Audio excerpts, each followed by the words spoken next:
ជំរាបសួរបងប្អូនតោះមកមើលពីរបៀបឆាបន្លែសាច់ជ្រូកជាមួយនឹងខ្ញុំដំបូងឡើយយើងត្រូវដាក់ខ្ទះលើចង្ក្រានបើកភ្លើងហើយ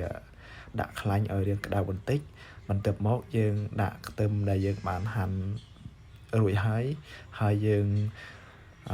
ឆាជាមួយនឹងខ្លាញ់ឲ្យវារាងមានក្លិនក្រ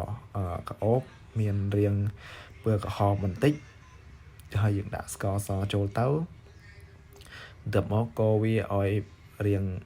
មានក្លិនក្រអូបឬក៏ក្លិនឈាមតិចៗមកបាទទៅមកដាក់សាច់ជ្រូកដែលបានកលុកជាមួយនឹងពងទាចំពោះពងទាផងដែរយើងកលុកជាមួយនឹងសាច់ជ្រូកបើយើងមានក៏យើងដាក់ទៅហើយបើបងប្អូនមិនចូលចិត្តក៏បងប្អូនមិនបាច់ដាក់ដែរបាទយើងឆាវាឲ្យរាងឆ្អិនតិចមកហើយឆាឆ្អិនបណ្ដោយទៅដើម្បីពេលយើងដាក់បន្លែយើងមិនចាំបាច់សង្ស័យថាសាច់ឆ្អិនហើយឬនៅតិចទៀតយើងដាក់បន្លែជាមួយគ្នាពេលដែលសាច់ឆ្អិនហើយចំពោះបន្លែផងដែរយើងធ្វើការស្រោះទឹកក្តៅមុនដើម្បីឲ្យវា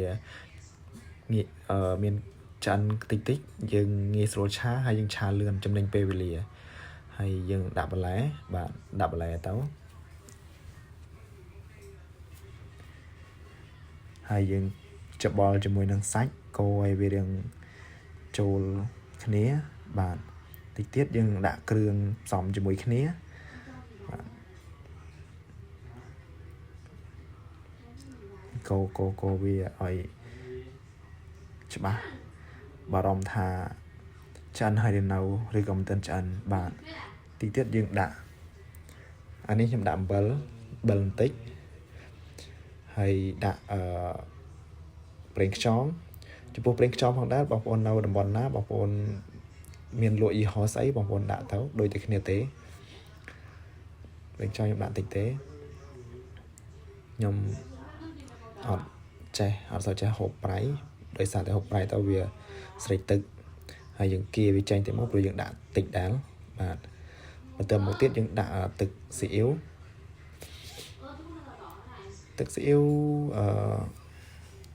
ខ្ញុំវាខ្លាច់ប្រៃខ្ញុំចាក់ចេញខ្លះហើយបន្ទាប់មកដាក់រ៉ូ